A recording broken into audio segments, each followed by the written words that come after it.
take the quiz that we will email out after this and pass with at least 70% in order to get your DPR credits. Thank you. And everyone can see my screen, correct? I hope. Yes, we can. Perfect.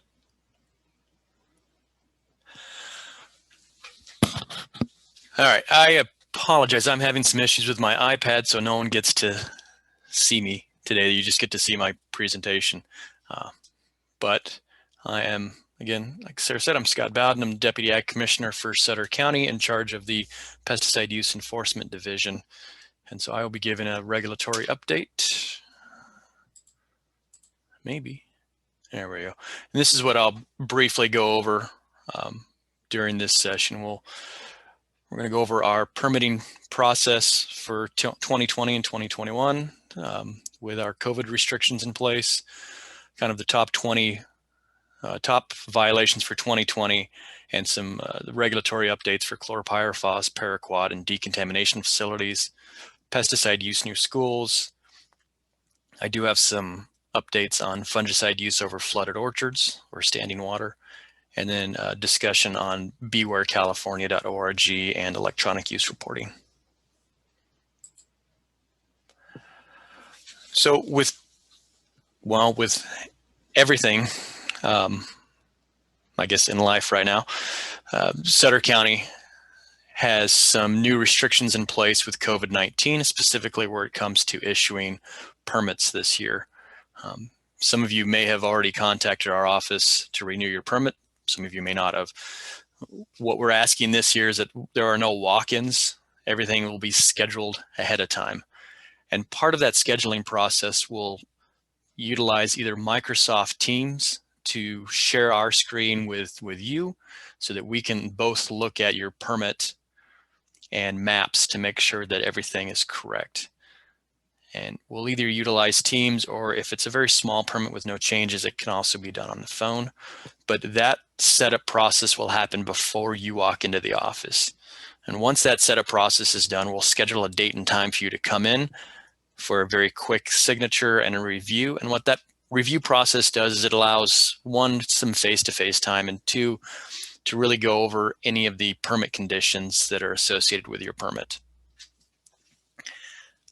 The other big change we're doing this year for our permitting is that for private applicator certificates ending in the last names ending with R through Z this year, we're only offering the test on Fridays. And we're doing this to reduce the number of, one, reduces the number of people in the office, and two, it gives us more chance to do permitting.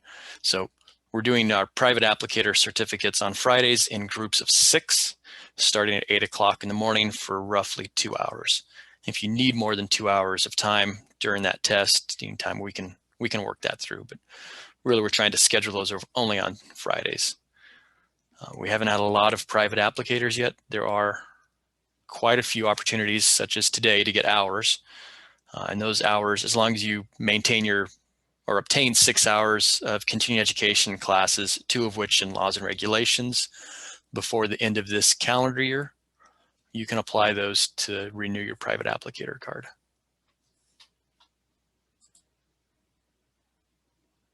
So the top 5-ish violations, I kind of threw another one in because I threw pesticide use reports in, Code of Regulations 6626, because we are right in the middle of doing record audits on growers. And typically during this time of year when we're doing record audits, that's where we find a lot of use report issues. So that may come back into the top 5 as they stand right now. But really, these top 5 violations, they could be any year, because these are things that we see on a year-to-year basis. And that is conflict with label, Food and Agricultural Code 12973.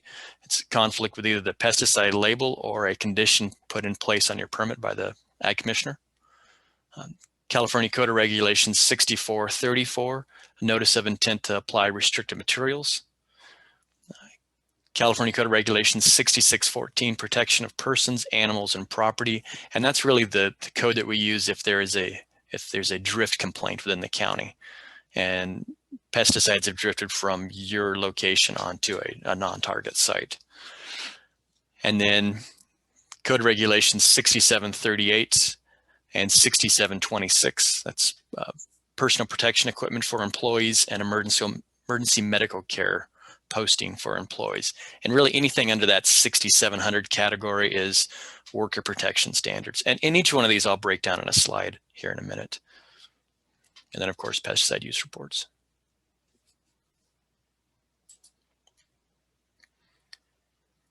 So I think everyone has heard this mantra a lot from us and from the Department of Pesticide Regulations. The label is the law, and Food and Agricultural Code 12973, that's where that term is really coming from. And what we're looking for is whatever the label says, you as the applicator, you as the grower have to follow that, and your employees have to follow that. And there's a lot of good information on the label that can be found. And really what should happen is as your employee, especially if it's an employee, is about to make an application, really sit down and review the label with them, especially if it's the first time during the year. Document that review, kind of like a tailgate session. Hey, you're going to use Roundup Power Max or whatever the case may be. Go over the parts of the label, the brand name, the common name, the formulation, the precautionary statements, signal words, and direction for use. These all have important information for the application, for the safety of both you and your employees. So the signal words, caution, warning, danger, those talk about the toxicity, a quick view of the toxicity of that pesticide. And it also gives you a good idea if you have employees that are applying, if it's a warning or danger level pesticide, that indicates that your employee has to have additional personal protection equipment, such as coveralls, regardless if the label says that or says it requires coveralls or not. As soon as it says warning or danger, coveralls would be required. All of this can be found in the precautionary statements. The list of personal protection equipment is found in the precautionary statements, and the list of hazards, such as hazardous to bees and wildlife. Those are all in precautionary statements. And again, that's the minimum PPE that should be applied or should be worn during the application.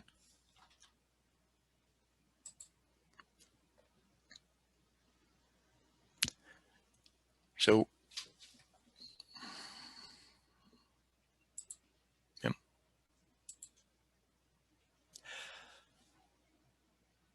Pesticide use reports and notices of intent. These both seem like paperwork issues, and really pesticide use reports is a paperwork issue. You're required to do 100% use report. That's another one of the things you'll hear a lot from us and from DPR, 100% use reporting. Anything that's applied on your field that has a California registration number or an EPA number needs to be reported to the county in which it was applied. And so we're looking at that specifically during this time of year. We start looking at that as we do record audits. The notices of intent, though, are a little bit more than paperwork, because really the notice of intent to apply a restricted material is what closes out your restricted materials permit. And that allows us to do a final review of both the use of that restricted material and the surrounding areas to see if there are any environmental factors that should be considered before finalizing and allowing that application to occur. So when there's NOIs are not submitted, that is a higher standard that we're looking at for than use reports. So if you're not submitting use NOIs, what you'll find is a higher fine if we go that route than with a pesticide use report.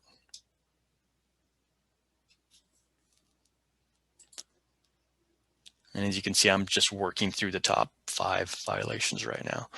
So worker health and safety requirements. Again, these are all of the 6700 series within California Code of Regulations. So there are 2 items that if you have employees, they always need to be worn, and that's eye protection and gloves.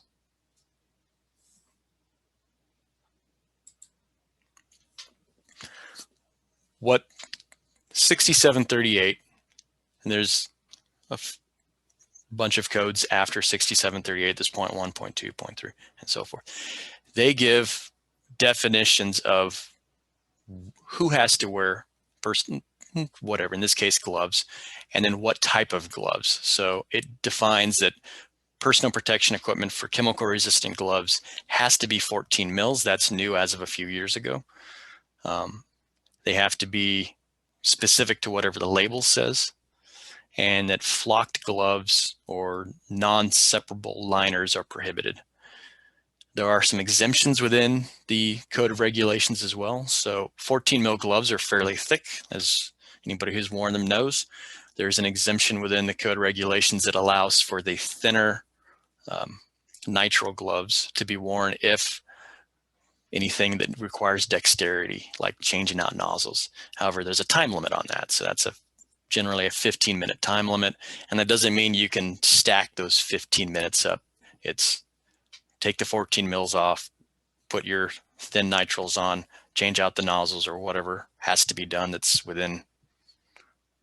pesticides, and then put the 14 mil gloves back on.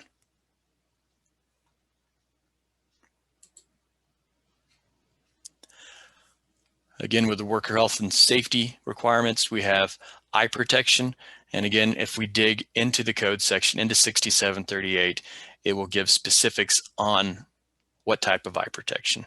And remember that eye protection has to have, it says brown here, but it's front and brow and temple protection.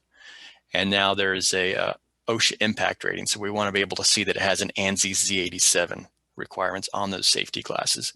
But also check the label. As you're reviewing the label prior to the application, check the precautionary statements, look for the PPE. Does the label specify safety glasses are okay, or does it require safety goggles or a face shield? You want to go with what the label says. And then 6738 will help define what kind of safety glasses or what kind of goggles. Oh, I thought I had a question. And then coveralls. This is where we get into the regulatory requirement that if the signal word says warning or danger on the pesticide label, employees have to have coveralls on.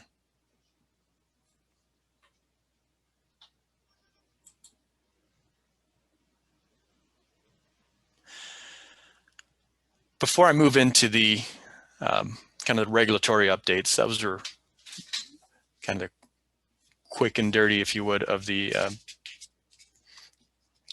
top violations we had. I didn't see if there's any questions, but I can certainly answer questions at the end too. So chlorpyrifos, this is nothing new. We have been at every one of our grower meetings that we've had, we have been discussing chlorpyrifos and the eventual cancellation.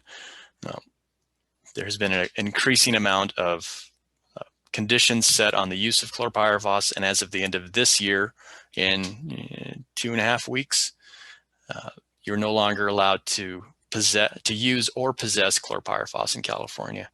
Again, this is nothing new. I would suggest if you have any unopened containers of chlorpyrifos, contact your pesticide dealer, see if there's some way to return that. Otherwise, you may have to contact a hazardous waste disposal of some sort. There are some exemptions still for granular products, although they are ratcheting down on that as well. So if you have questions on if a product can be used, contact your ag commissioner.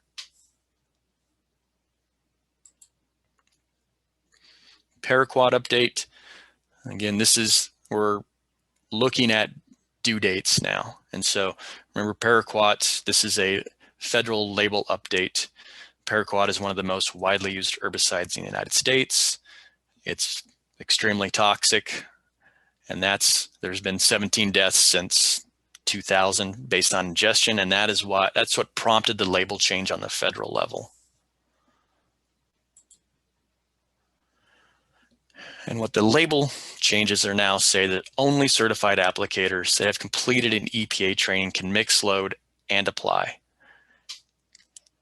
And what also happened on the federal level is that they required a new integrated closed system within those containers. So those containers are on the market now, and the new label is on the market now. However, there are still some of the older labels out as well. So it's really imperative of you to, again, review the label, both for yourself and for your employees, and which paraquat label do you have.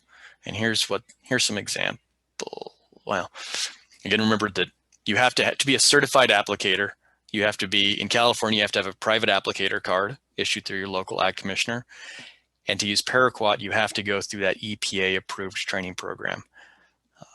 We would like a copy of that certificate so that it's easy for us as we review notices of intent. We can just pull up your file and go, okay, you have a private applicator and you have the EPA approved program. Otherwise, we're making a bunch of phone calls, and we will call you if paraquat NOIs start coming in, because we want to make sure that everyone has these requirements met before the application takes place. So the old restricted use label, again, it would say for retail sale to and use only by certified applicators or persons under their direct supervision. And this is the old label for Parazone.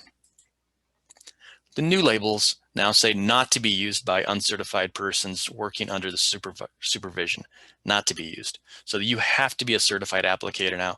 You cannot have your employees go out and spray paraquat, gramoxone, Parazone by themselves. They have to have a private applicator cert, and they have to have gone through the EPA class.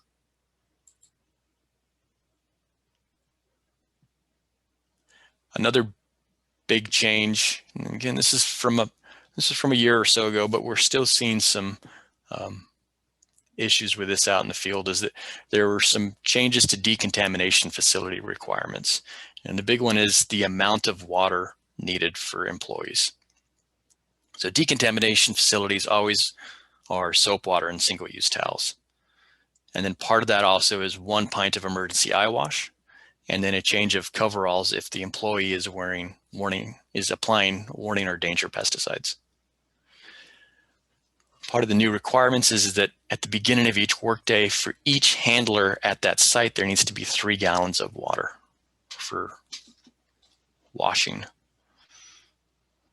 And again, the decontamination facility needs to be at the mixed load site and no more than a quarter mile from the handler.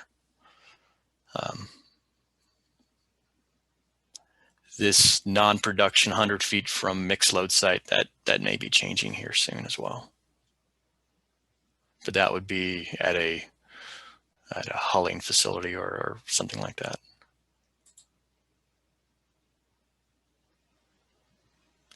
So I had more. Pesticide use in your schools. So again, this is something we've all been working through for the past several years. However, with COVID and with schools working from home in some areas, they've brought kids back to school, it's imperative that you check with the schools, check with the ag commissioners, make sure that if you're within a quarter mile of a school site, is that school in session? Do they have children at school, or are they all at home? Sometimes it's hard to tell now. So remember that these new regulations are production ag within a quarter mile of public schools, K through 12, and licensed childcare facilities. And it's no applications Monday through Friday, 6 a.m. to 6 p.m. And that's the quarter mile is for aerial applications and for air blast sprayers. If it's a broadcast spray, it's 25 feet, or if it's a strip spraying, it's 25 feet.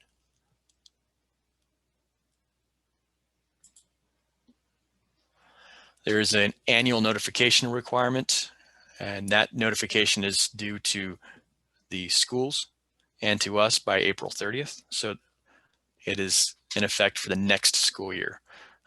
What Sutter County has been doing, and we've been doing it for several years, is we try to get that done as you renew your permit. So that will be part of the process here as you start calling us and asking to renew your permit.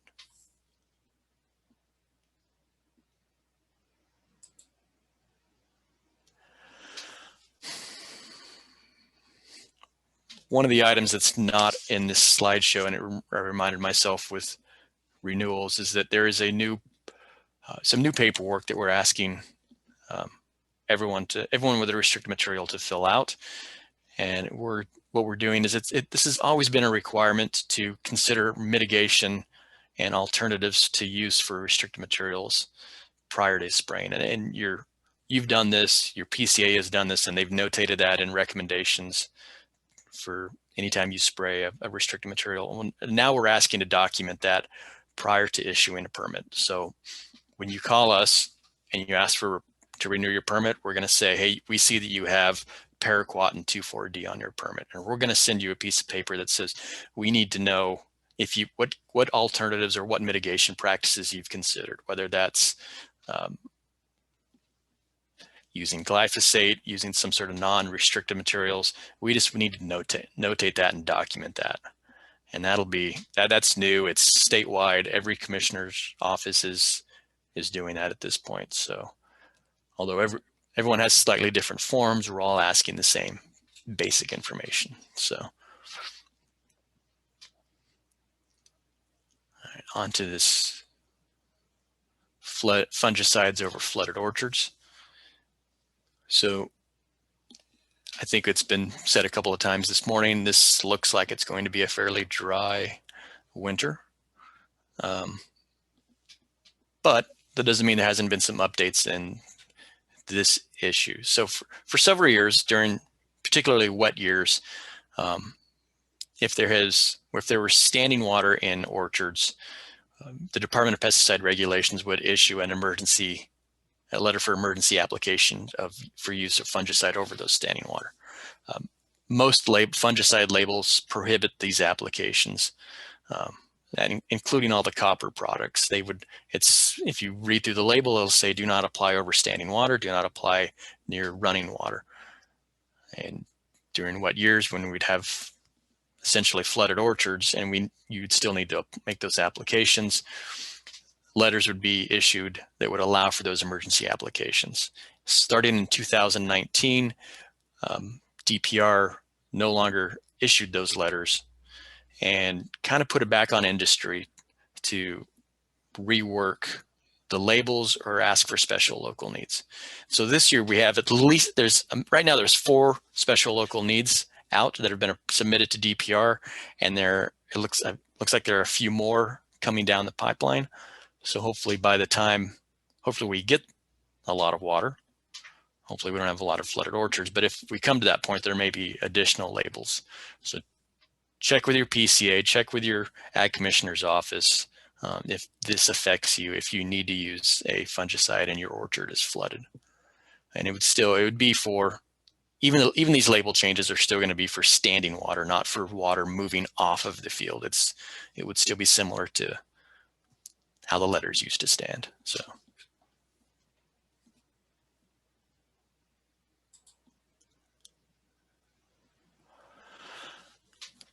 So bewarecalifornia.com is a new tool that allows you as the applicator to determine if there are any bee sites, beekeepers, apiaries within a mile of wherever you're making that application. It was kind of put together through the CAPCA, California Association of Pest Control Advisors, and uses some help with Agrian and CDMS. And what it allows you to do is create an account through Beware California so that you, the applicator, can log on and say, I'm making an application to my site at this location. Are there any bees within a mile? And if there are bees within a mile, it will say yes. Strachan apiaries or one of the local apiaries is within a mile. Here's the number to call. It won't give you an exact location of where those bees are, but it will say within a mile of this application site, here's who you need to call. And what you'll see when you log in and you create an account, there's several options. So beekeepers can log in. If there happen to be any beekeepers on this call, you can register your beehives, you can ask for notification, and you can do all your movements through Beware California. If you're a pest control advisor, you can log in, create an account, and as you're writing recommendations, you can see, again, where bees are, so that you can write that on your recommendation. Hey, there are bees within a mile of this application. Make sure you contact these beekeepers. Or if you're the applicator, you can, again, you can log in through Access Grower Bee Check, and you can do a bee check yourself. And what that does is that it's one less phone call to make. Previous years, you would call the Ag Commissioner's office and you'd say, I'm spraying a pesticide. I just want to see if there's any bee. I want to do a bee check. Beware California allows you to do that electronically from your phone, from your house, on a weekend. You can make those checks by yourself. And the reason we're doing this is that we need to make sure that obviously there are pesticides that are toxic to bees, and you want to look for hives and blooming plants. And again, reviewing the labels to make sure that what you're spraying, if it says toxic to bees, that's when you need to start notifying the beekeepers.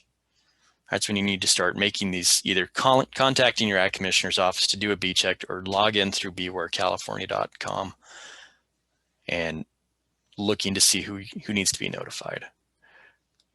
These beekeepers need to be notified 48 hours prior to that application. So that allows them a chance to move, or it allows you two to discuss when an appropriate time is. Preferably when they're inactive, 1 to 2 hours, 1 hour before sunset or 2 hours before sunrise, and temperatures below 55 degrees. That's typically what they're looking for. But again, it's a 48-hour prior to the application. You need to notify if there's blooming plants and they're actively foraging in that field.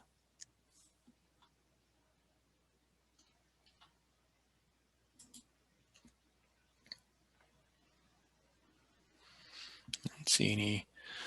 So Sutter County has had a recycling container program for several years called Kill the Bug, Recycle the Jug, and we've made some significant changes this year. Prior to, well, this year and before, we've had kind of these mobile cotton trailers, and we've had cotton trailers staged at various pest control dealers and various sites throughout the county, and we would allow for remote drop-off of containers. And then we'd have our recycler come up on given days, and we'd have events utilizing these trailers. We've started noticing issues over the past couple of years of garbage being thrown in there, contaminated containers being dropped off because these remote trailers are not being watched, improperly cut up 30-gallon containers, or not the right kind of plastic being dropped off to.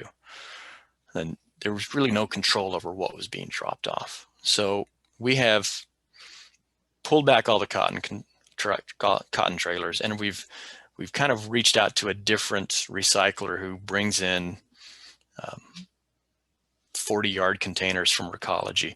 And what we're going to do, instead of having 6 or 8 recycling days per year, we've increased the number of recycling days and a little more oversight in how we do it. And we're still in the process of really nailing down the exact dates, but we will put that information on our website, we will put it on our Facebook page, and we will get that information out to you. But the major change in the program is that there's no longer cotton trailers, there's no longer drop-offs unless there's somebody there. So we're kind of managing this program a little differently. We will be there all the time, and there will be more opportunities to drop off, typically right after major events, like right after dormant sprays, or right after bloom spray, or right after rice. So you don't have to have a lot of containers stacked up in your yard. You have a place to take them to.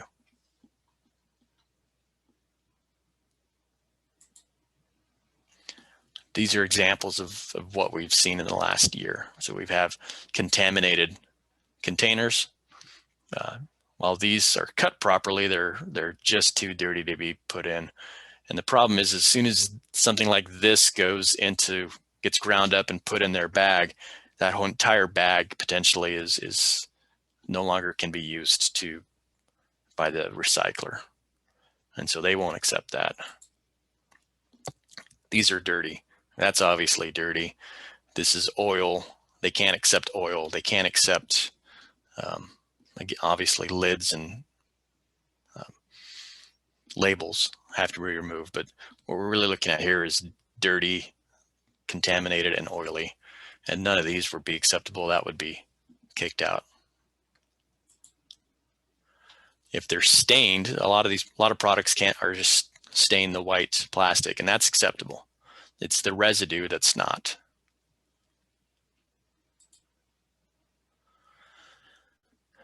So again, we're going to have more dates at temporary sites and at basically at the end of historic spraying times.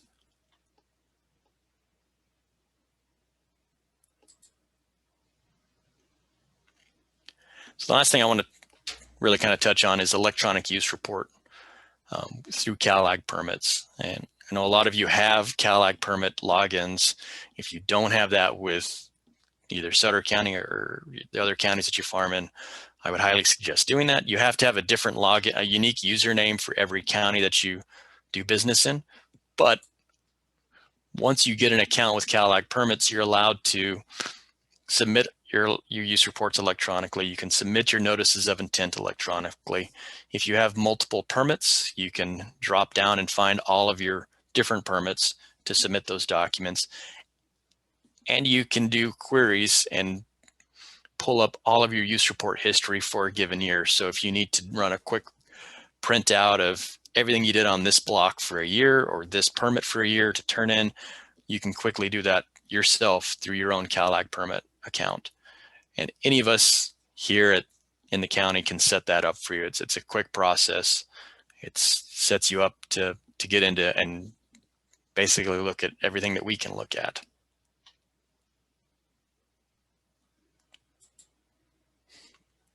And that's really what I have to say today. If you have questions, again, my name is Scott Bowden. I can be reached at the main number here for Sutter County, 822-7500. We do have a generic pesticide use email now. It's sutteragpue@co.sutter.ca.us. If you have questions and you don't exactly know who to ask, send it to sutteragpue and somebody will get back to you. We also have a very active Facebook. Lisa Herbert, our Ag Commissioner, is in charge, updates that Facebook page on a very regular basis with all sorts of good information, both for our department and for the county as well. So please, if you haven't checked out our Facebook page, check it out. It's at Sutter County Ag. She puts a lot of work into that. It's a good Facebook page.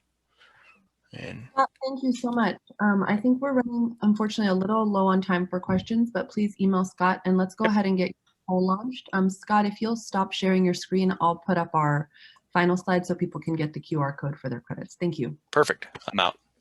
All right. So question number one, I made a bunch of questions. I'm sorry. So question number one, what is the most common violation cited during a county inspection?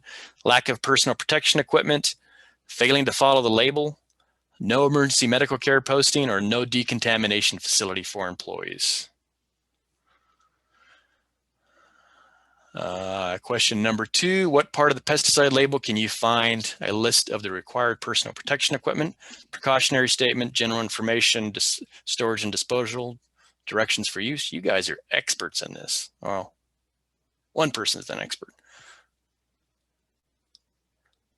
What two pieces of documentation are now required to apply Paraquat?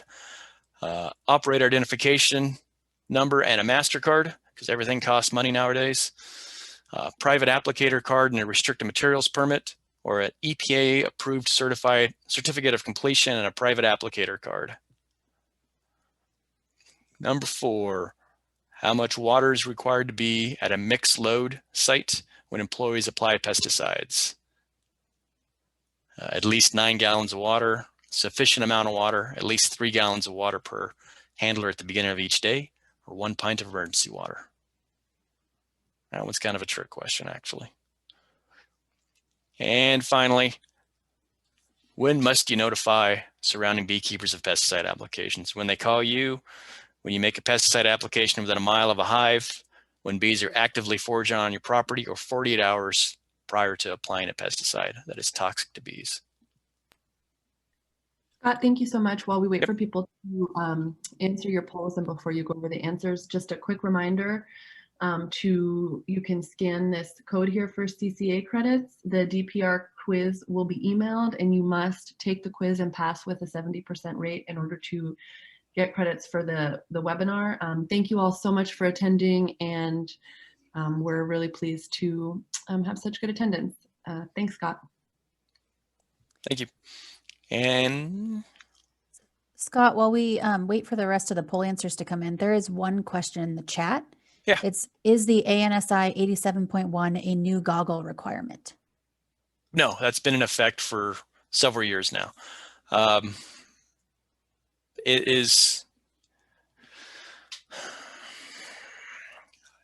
that the ANSI Z87 is printed on the safety glasses on the brow typically, or the brow piece.